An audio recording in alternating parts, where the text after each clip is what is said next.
नमस्कार, मैं हूं सिकता देव। माइक ऑन है में आज हम बात करेंगे देश के उन शहरों की जो भारी बारिश की चपेट में हैं और शहर शहर बादलों के प्रकोप से दलदल जैसे हालात नजर आ रहे हैं। कौन कौन से शहरों में अगले 24 घंटे मूसलाधार बारिश होने वाली है। हम आपको ये भी बताएंगे कि मुसीबत की बाढ़ से कैसे दरक रहे हैं पहाड़, क्योंकि मैदानी इलाकों के साथ साथ पहाड़ी राज्यों में भी बादलों का सितम थमने का नाम नहीं ले रहा। इसके अलावा हम बात करेंगे उत्तर प्रदेश की उस सियासत की जो पूरी तरह से हिंदुत्व की पिच पर आती नजर आ रही है और माना जा रहा है कि समाजवादी पार्टी और बीजेपी के बीच हिंदुत्व के मुद्दे पर ही चुनाव होने जा रहा है। वहीं हम आपको प्रधानमंत्री नरेंद्र मोदी का वो शो भी दिखाएंगे जो हाउसफुल और ब्लॉकबस्टर है।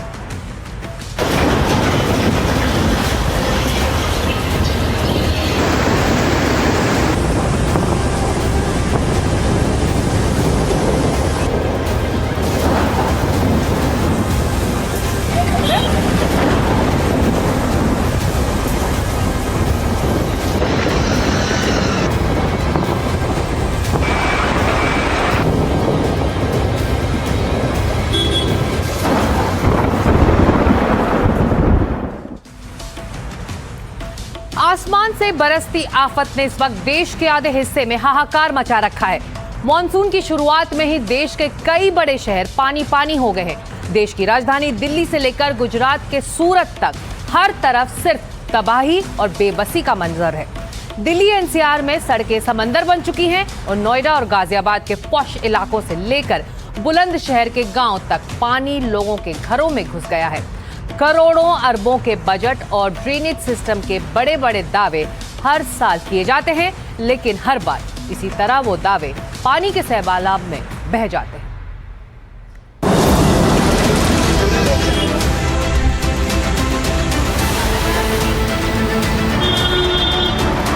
सड़कें बनी समंदर,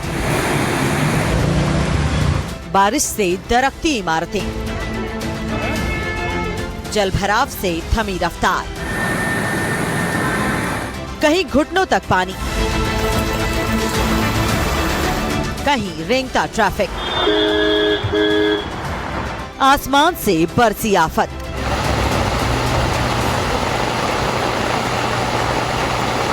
दिल्ली, नोएडा, गाजियाबाद, बुलंदशहर, हरिद्वार, आसमान से बरसती आफत और नदियों के उफान ने देश के कई हिस्सों में हाहाकार मचा दिया है। दिल्ली एनसीआर से लेकर उत्तराखंड और गुजरात के सूरत तक हर तरफ सिर्फ पानी का सैलाब और तबाही का मंजर नजर आ रहा है। देश की राजधानी दिल्ली की कुछ तस्वीरें देखिए। ये इलाका है बदरपुर का। सड़कें देखिए कैसे समंदर बनी हुई हैं और इस पानी में लगभग आधे डूबते वाहन रेंग रेंग कर चल रहे हैं। यहाँ पर आप देख सकते हैं कि पंप लगाया गया है बाकायदा, लेकिन पंप लगाए जाने के बावजूद पानी नहीं निकल रहा है। और कितना पानी एकदम सड़क पर दरिया जैसा। देखिए आप कार देखिए, कार के पहिए देखिए कि किस तरीके से डूबे हुए हैं। बहुत सारी गाड़ियां अभी हमारे सामने खराब हो गई हैं और एकदम सड़क पर जो दरिया जैसा नज़ारा है वो आपको यहाँ पर दिख रहा होगा। तो ऐसी जो गाड़ियाँ हैं वो गिर भी रही हैं, खराब भी हो रही हैं और उसके वजह से ट्रैफिक भी अवरुद्ध हो रहा है। तो भयानक जो बारिश है वो एक परेशानी लेकर आम लोगों के लिए इसलिए आई है क्योंकि शायद पूरी तैयारी नहीं की गई थी। इसके वजह से जो है वो ये हालात बने हैं। संगम विहार इलाके में कई फीट तक पानी भर गया। इस पानी के सैलाब के बीच से गुजरते ट्रक को देखकर आप अंदाजा लगा सकते हैं कि हालात कितने खराब हैं। अब दिल्ली के बुराड़ी का भी हाल देखिए। घुटनों तक भरे पानी में से लोग गुजरते नजर आ रहे हैं। वहीं इस तेज आंधी और बारिश की वजह से दिल्ली के रंजीत नगर में एक पेड़ कार के ऊपर गिर गया। साथ ही एक मकान की ग्रिल भी इसकी चपेट में आ गई। ये दिल्ली का हर्ष विहार का बस स्टैंड है और यहाँ पर आप साफ तस्वीरों में देख सकते हैं कि बस स्टैंड पर जो बस का इंतजार यहाँ पर कर रहे हैं और लगातार इनके पांव घुटनों तक पानी इनके आ चुका है। और यहाँ तस्वीरों में आपको दिखा दूं, ये बस डीटीसी बस आपको दिखाई दे रही होगी और यहाँ पर रुकने में इस डीटी बस को भी लगातार परेशानी हो रही है। मॉनसून की इस बारिश में गाजियाबाद के कई इलाके पूरी तरह पानी में डूब गए। सड़कें जलमग्न हो गई। लोगों को आने जाने में काफी दिक्कतों का सामना करना पड़ा। अब गाजियाबाद की तस्वीरें देखिए। गाजियाबाद के वसुंधरा में एक टाटा पंच गड्ढे में गिर गई। निर्माण कार्य की वजह से मिट्टी खिसकने से यह हादसा हुआ। अब नोएडा का भी हाल देख लीजिए।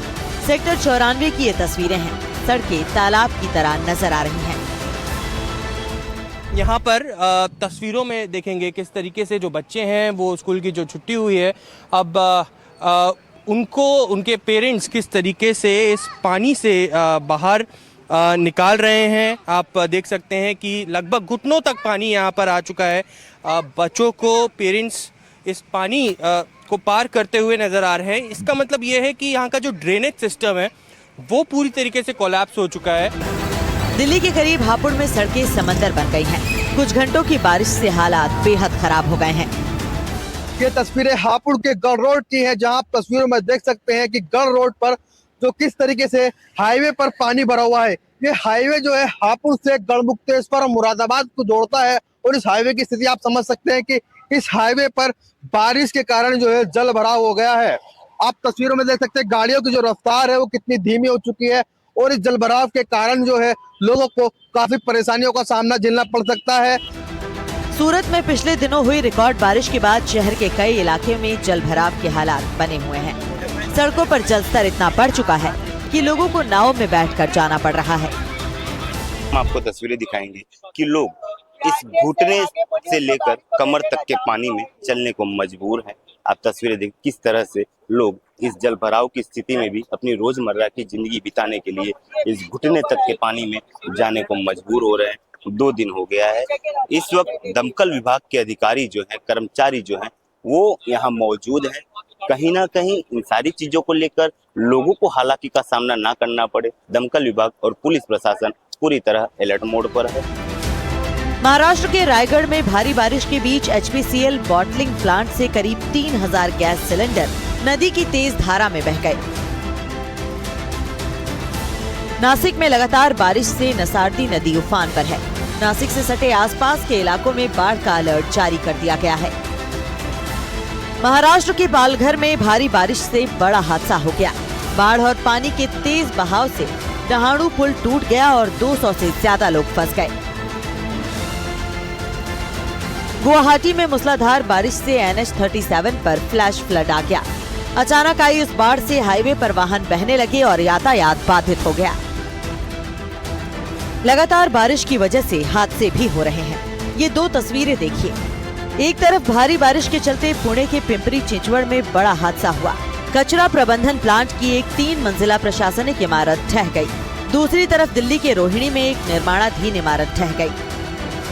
तो इस मानसून के आते ही बदहाली की ये तस्वीरें सामने आ रही हैं। दिल्ली से लेकर गुरुग्राम तक और सूरत से लेकर पुणे तक देश के स्मार्ट शहर पानी पानी हो चुके हैं। अब करोड़ों अरबों के बजट और ड्रेनेज सिस्टम के बड़े बड़े दावे पानी के इस सैलाब में बह गए हैं।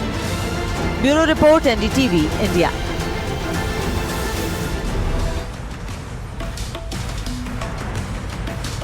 अब आपको पहाड़ों का हाल दिखाते हैं। कहीं चट्टानें दरक रही हैं तो कहीं झरने रास्तों में बह रहे हैं। नदियां उफान पर हैं। हर तरफ खौफनाक मंजर पैदा हो रहा है। लगातार हो रही बारिश से हाईवे के कई रास्ते पूरी तरह से बंद हो गए हैं। कई इलाकों से ऐसी तस्वीर सामने आई है जिनमें कई मकान तिनके की तरह पानी के बहाव में बह गए, ताश के पत्तों की तरह ढह गए। लेकिन सबसे बड़ी चिंता इस बात की है कि मॉनसून की शुरुआत में ही अगर ये हाल है तो फिर आगे क्या होगा।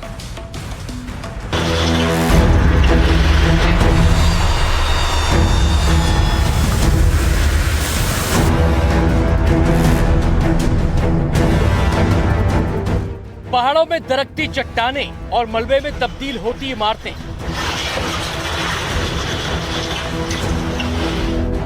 कुदरत का कहर, उफान पर नदियां और आफत में देवभूमि।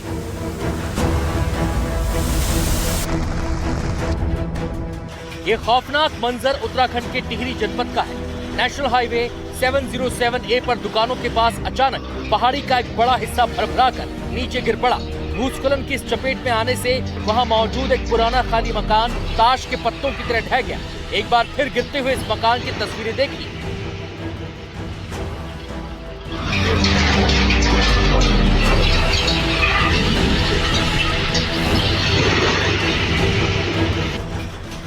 पहले नीचे इस पहाड़ी का हिस्सा खिसकता है और फिर धीरे धीरे ये मकान एक पल में तहस नहस हो जाता है।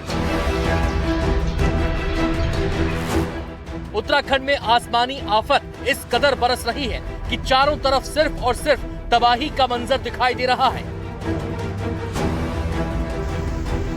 रुद्रप्रयाग में अलकनंदा नदी में ऐसा उफान आया कि भगवान शिव की मूर्ति ही जलमग्न हो गई। नदी का जलस्तर इतनी तेजी से बढ़ा कि पल भर में सब कुछ पानी पानी हो गया। 15 फीट ऊंची भगवान शिव की ये भव्य प्रतिमा मटमैले पानी के तेज बहाव में पूरी तरह समा गई। देहरादून में सौंग नदी का जलस्तर डराने लगा है। पानी का बहाव इतना तेज है कि लोग दहशत में आ गए हैं। मौसम विभाग के रेड अलर्ट के बीच पर्यटकों को दिशा निर्देश दिए जा रहे हैं। आईएमडी की चेतावनी के बीच स्कूल बंद कर दिए गए हैं। तबाही की ये लहरें ऋषिकेश में भी दिखी। यहाँ गंगा नदी चेतावनी के निशान को पार करने के कगार पर है। आपात स्थिति से निपटने के लिए एसडीआरएफ ने मोर्चा संभाल लिया है। ये तस्वीरें दिल्ली यमुनोत्री हाईवे की हैं। देखिए किस तरह से रास्तों पर पहाड़ से झरना बह रहा है और इस पानी के बीच से गाड़ियां निकल रही हैं।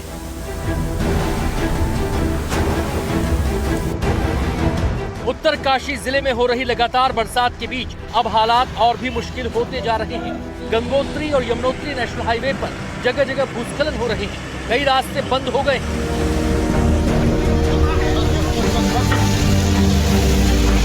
अब जम्मू कश्मीर के कुछ इलाकों का हाल आपको दिखाते हैं। रियासी जिले में जबरदस्त बरसात हो रही है, जिसकी वजह से चिनाब नदी का पानी लगातार बढ़ रहा है। ऐसे में बांधों पर जोर पड़ रहा है। चिनाब नदी में उफान आ गया, जिससे सलाल बांध लबालब हो गया। डैम को बचाने के लिए एक साथ कई गेट खोल दिए गए। एनएचपीसी और जिला प्रशासन ने निचले इलाकों में रहने वालों के लिए हाई अलर्ट जारी किया है। ये मंजर बेहद डरावना है, क्योंकि बांध से छोड़ा गया पानी रियासी के लोगों की मुसीबत का सबब बनेगा। इस तरह पहाड़ों पर आसमानी आफत बरस रही है। कहीं लैंडस्लाइड हो रहे हैं तो कहीं सड़कों पर झरने उतर आए हैं। Bureau report, NDTV India.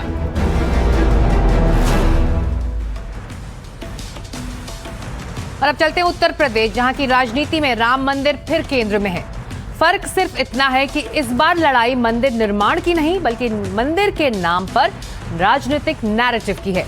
Banda में मुख्यमंत्री योगी आदित्यनाथ ने समाजवादी पार्टी को सनातन विरोधी बताते हुए घेरा, तो अखिलेश यादव ने राम मंदिर चढ़ावा चोरी मामले को बीजेपी के खिलाफ सियासी हथियार बना लिया। यानी दोनों पार्टियां हिंदुत्व की पिच पर ही बैटिंग करती नजर आ रही हैं, लेकिन दोनों दलों की राजनीति का लक्ष्य अलग अलग है। जोरदार तालियों के साथ स्वागत है। जय श्री राम।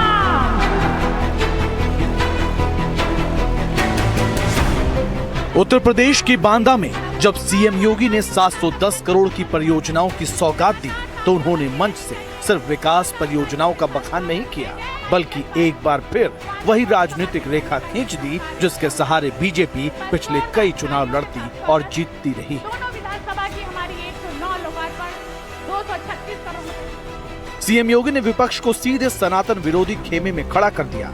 सीएम योगी का संदेश साफ था कि राम मंदिर और सनातन का विरोध करने वाले आज भी बदले नहीं हैं। कुछ लोगों ने हिंदू परंपरा और सनातन को अपमानित करना, सनातन परंपरा को कोसना ही अपना जीवन का एकमात्र ध्येय बनाया है। वे लोग भारत को वैभवशाली और विकसित भारत के रूप में देखना पसंद नहीं करते। उन्हें अयोध्या में भगवान राम का भव्य मंदिर अच्छा नहीं लगता। दरअसल सीएम योगी और बीजेपी को ये पता है कि अयोध्या सिर्फ एक धार्मिक मुद्दा नहीं, बल्कि उसका सबसे बड़ा राजनीतिक प्रतीक भी है। इसलिए जब राम मंदिर पर सवाल उठते हैं, तो बीजेपी इस मुद्दे को सीधे सनातन और हिंदुत्व के फ्रेम में ले आती है। बांदा में योगी ने इसी रणनीति के तहत पूरे विपक्ष को घेरा और विपक्ष को विकास विरोधी, आस्था विरोधी और सनातन विरोधी बताया। हालांकि समाजवादी पार्टी भी इस दफा अपने पुराने पैटर्न को छोड़ती नजर आ रही है, क्योंकि अखिलेश यादव जानते हैं कि उत्तर प्रदेश की राजनीति में राम का विरोध जमीनी नुकसान पहुंचा सकता है। लिहाजा समाजवादी पार्टी अपनी रणनीति बदल रही है। अब अखिलेश राम मंदिर में चढ़ावा चोरी के मुद्दे पर बीजेपी को घेर रहे हैं। हमारे धर्म में, सनातन धर्म में चढ़ावे की चोरी से बड़ा कोई पाप नहीं है। इन्होंने महापाप किया है। यही वजह है कि सीएम योगी बार बार सनातन की बात कर रहे हैं और अखिलेश बार बार चढ़ावे की बात कर रहे हैं। बीजेपी भावनात्मक मुद्दे पर बहस चाहती है, जबकि सपा जवाबदेही और भ्रष्टाचार के सवाल को आगे बढ़ाना चाहती है। एक तरफ बीजेपी कह रही है कि विपक्ष को राम मंदिर से दिक्कत है, तो दूसरी तरफ विपक्ष कह रहा है कि चढ़ावा चोरी के मुद्दे पर जवाब दीजिए। सीएम योगी ने समाजवादी पार्टी और अखिलेश यादव को घेरते हुए तुष्टीकरण का आरोप लगाया। सीएम योगी ने कहा, जब यूपी में समाजवादी पार्टी सरकार में थी तो पैसा कब्रिस्तान की बाउंड्री वॉल के लिए जाता था। बीजेपी की सरकार आई तो अब पैसा मंदिरों के विकास के लिए, धामों के सुंदरीकरण में खर्च हो रहा है, और समाजवादी पार्टी के समय वही पैसा कब्रिस्तान की बाउंड्री वॉल के लिए चला जाता था। उनको कब्रिस्तान प्यारा है, इसलिए वे राम मंदिर और काशी विश्वनाथ धाम और मां विंध्यवासिनी धाम और नैमिषारण्य और चित्रकूट धाम के विकास का विरोध करते हैं। सीएम के बयान के जवाब में अखिलेश यादव ने हमला और तेज कर दिया। अखिलेश ने दावा किया कि जांच आगे बढ़ी तो बीजेपी को ही मुश्किलों का सामना करना पड़ सकता है। इस समय सीडीआर निकलेगा तो 99.9% सब भाजपा ही निकलेंगे, और उस समय भाजपा में जो तो भगदड़ मचेगी उसकी आप कल्पना नहीं कर सकते हैं। और भगदड़ तो अभी शुरू हो गई है, बहुत सारे लोग संपर्क अभी से करने लगे हैं। सियासी लिहाज से देखा जाए तो सीएम योगी और अखिलेश के बीच जारी ये जुबानी जंग 2027 का ट्रेलर दिखा रही है। बीजेपी फिर से हिंदुत्व, राम मंदिर और सनातन के मुद्दे पर चुनावी जमीन मजबूत करना चाहती है। वहीं समाजवादी पार्टी राम मंदिर से जुड़े विवादों के जरिए बीजेपी की नैतिक बढ़त को चुनौती दे रही है। यानी अब लड़ाई राम मंदिर बनाम राम मंदिर विरोध की नहीं रही, बल्कि लड़ाई अब राम मंदिर की उपलब्धि बनाम राम मंदिर में जवाबदेही की बन रही है। बांदा से निकला योगी का संदेश और लखनऊ से आया अखिलेश का जवाब, दोनों ये बता रहे हैं कि उत्तर प्रदेश की राजनीति फिर उसी मोड़ पर पहुंच रही है जहां राम सबसे बड़ा मुद्दा है। लेकिन इस बार फर्क सिर्फ इतना है कि दोनों पक्ष राम के साथ खड़े होने का दावा कर रहे हैं, लेकिन बीजेपी कृष्ण जन्मभूमि का मुद्दा उठाकर समाजवादी पार्टी को घेर रही है, तो वहीं अखिलेश यादव राम मंदिर की जवाबदेही पर योगी के ऊपर निशाना साध रहे हैं। यही टकराव आने वाले दिनों में यूपी की सबसे बड़ी सियासी लड़ाई बन सकता है। Bureau report, NDTV India.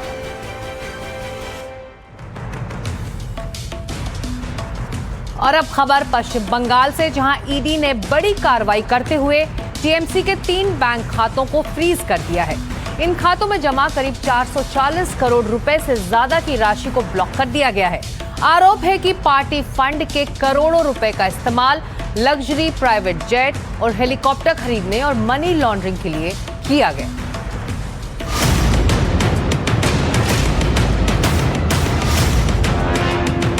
ममता को 440 करोड़ का झटका, टीएमसी के खाते फ्रीज, ईडी का कड़ा एक्शन। ईडी ने पीएमएलए के तहत कार्रवाई करते हुए तृणमूल कांग्रेस के 440 करोड़ रुपए के बैंक खाते फ्रीज कर दिए। ये राशि पार्टी के 3 निजी बैंक खातों में जमा थी। ईडी की जांच में टीएमसी के वित्तीय लेन देन को लेकर कई चौंकाने वाले खुलासे हुए।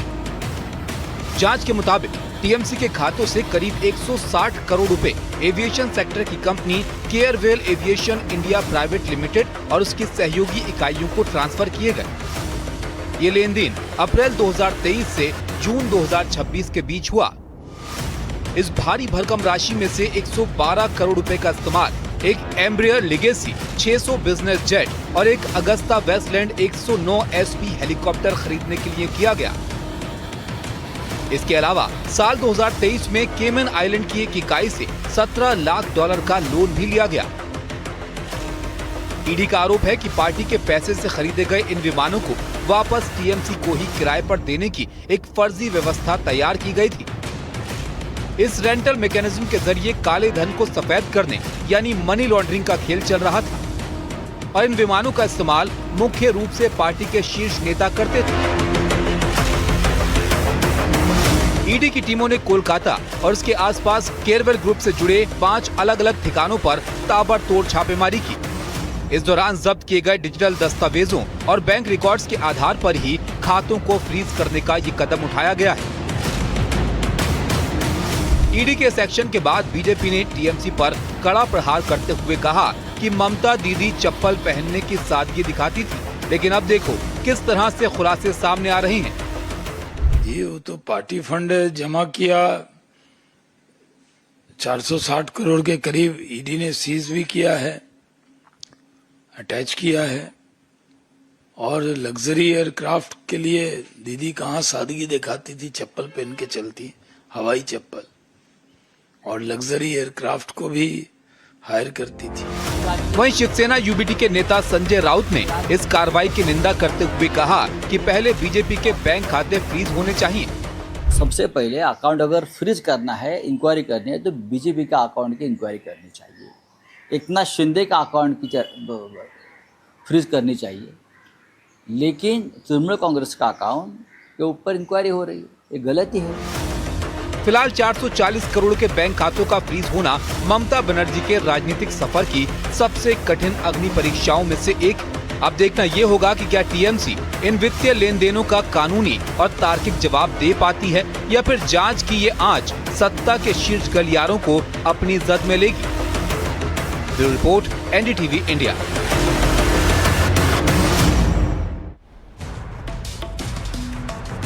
उधर ऑस्ट्रेलिया के मेलबर्न में प्रधानमंत्री नरेंद्र मोदी का भव्य स्वागत हुआ। हजारों भारतीयों के उत्साह और जोशीले नारों के बीच पीएम मोदी ने भारत की बढ़ती वैश्विक ताकत का संदेश दिया। भारत ऑस्ट्रेलिया साझेदारी से लेकर भारतीय समुदाय के योगदान तक मेलबर्न में भारत की गूंज साफ सुनाई दी। इस दौरान जब पीएम मोदी ने ऑपरेशन सिंदूर का जिक्र किया तो जोरदार नारेबाजी शुरू हो गई। ये शो हाउसफुल है। पूरी ताकत से बोलिए, भारत माता की वंदे वंदे। मेलबर्न में प्रधानमंत्री नरेंद्र मोदी का जोरदार स्वागत हुआ। हजारों भारतीय मूल के लोगों ने मोदी मोदी के नारों से पूरा स्टेडियम गुंजा दिया। इस दौरान पीएम मोदी ने भारतीय समुदाय को भारत और ऑस्ट्रेलिया के रिश्तों का सबसे मजबूत सेतु बताया और दोनों देशों के बढ़ते संबंधों की नई तस्वीर दुनिया के सामने रखी। मेलबर्न का मार्वल स्टेडियम भारतीय रंग में रंगा हुआ था। हजारों लोगों की मौजूदगी, भारत और ऑस्ट्रेलिया के झंडे और मोदी मोदी के गूंजते नारे। ऑस्ट्रेलिया पहुंचे प्रधानमंत्री नरेंद्र मोदी का भारतीय समुदाय ने भव्य स्वागत किया। कार्यक्रम में ऑस्ट्रेलिया के प्रधानमंत्री एंथनी एल्बनीज भी मौजूद रहे। 22 साल के बाद भारत का कोई पीएम यहां पहुंचा था और आप याद कीजिए, तब मैंने कहा था कि अब आपको 28 साल इंतजार नहीं करना पड़ेगा। पिछले 12 वर्षों में मैं तीसरी बार यहां आया हूं, यानी इस बार हैट्रिक लगी है। ये दिखाता है कि भारत और ऑस्ट्रेलिया के रिश्ते किस ऊंचाई पर है। प्रधानमंत्री ने अपने भाषण के दौरान मेक इन इंडिया का जिक्र करते हुए कहा कि मेक इन इंडिया अब ग्लोबल ब्रांड बन चुका है। भारत के डिफेंस प्लेटफॉर्म को दुनिया देख रही है। पीएम मोदी ने ऑपरेशन सिंदूर का जब जिक्र किया तो पूरा स्टेडियम मोदी मोदी के नारों से गूंज उठा। ऑपरेशन सिंदूर के दौरान डेमो तो देख ही लिया होगा।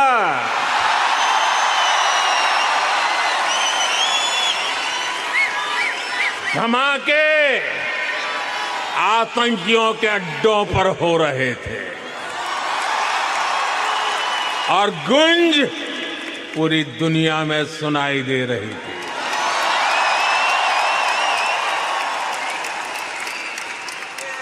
टेरर कैंप पर इस करारे प्रहार से आपको गर्व हुआ कि नहीं हुआ? हुआ कि नहीं हुआ? इस दौरान पीएम मोदी ने भारत और ऑस्ट्रेलिया के रिश्तों का जिक्र करते हुए कहा कि दोनों देशों का रिश्ता क्रिकेट जैसा है। हमारी मुलाकातें क्रिकेट की तरह होती हैं। एजेंडे में वनडे जैसा फोकस और फैसले T20 की तरह तेजी से होते हैं। क्रिकेट भारत और ऑस्ट्रेलिया के रिश्तों की अपनी डिप्लोमेटिक लैंग्वेज है, इसलिए हमारी मीटिंग्स भी क्रिकेट जैसी लगती है। एजेंडा वनडे जैसा फोकस है, डिसीजन T20 जितने तेज है और पार्टनरशिप टेस्ट मैच जितनी लंबी और गहरी। आने वाले वर्षों में दोनों देशों में ओलंपिक्स और कॉमनवेल्थ गेम्स जैसे बड़े स्पोर्टिंग इवेंट्स आयोजित किए जाएंगे। इससे हमारा खेल सहयोग तो बढ़ेगा ही, स्पोर्ट्स इंफ्रास्ट्रक्चर में निवेश की भी अनेक संभावनाएं बनेगी। पीएम मोदी के ऑस्ट्रेलिया दौरे में कई अहम समझौते भी हुए, जिनमें खास तौर से रक्षा, व्यापार, ऊर्जा और स्पेस क्षेत्र में समझौते। ऑस्ट्रेलिया से भारत को मिलेगा यूरेनियम, भारत के स्वच्छ ऊर्जा मिशन को मिलेगी मजबूती, क्रिटिकल मिनरल्स कॉरिडोर विकसित करेंगे दोनों देश, कोकोस द्वीप पर बनेगा space trekking terminal, Gaganyaan mission को मिलेगी तकनीकी मदद। भारत और ऑस्ट्रेलिया के बीच हुए इन करारों के अलावा वैश्विक स्तर पर बड़े निवेश से जुड़े मुद्दों पर भी अहम करार हुए हैं। जाहिर है, भारत और ऑस्ट्रेलिया की साझेदारी के साथ साथ ऑस्ट्रेलिया में बसे भारतीयों के बीच प्रधानमंत्री नरेंद्र मोदी की मौजूदगी ने यह साबित कर दिया है कि भारतीयों की पहचान उनकी संस्कृति से है। Bureau report, NDTV India. आगे बढ़ते हैं। क्या पश्चिम एशिया में फिर युद्ध का सायरन बज चुका है? शांति समझौते को अभी 1 महीना भी नहीं हुआ कि अमेरिका ने ईरान पर नए हमले शुरू कर दिए।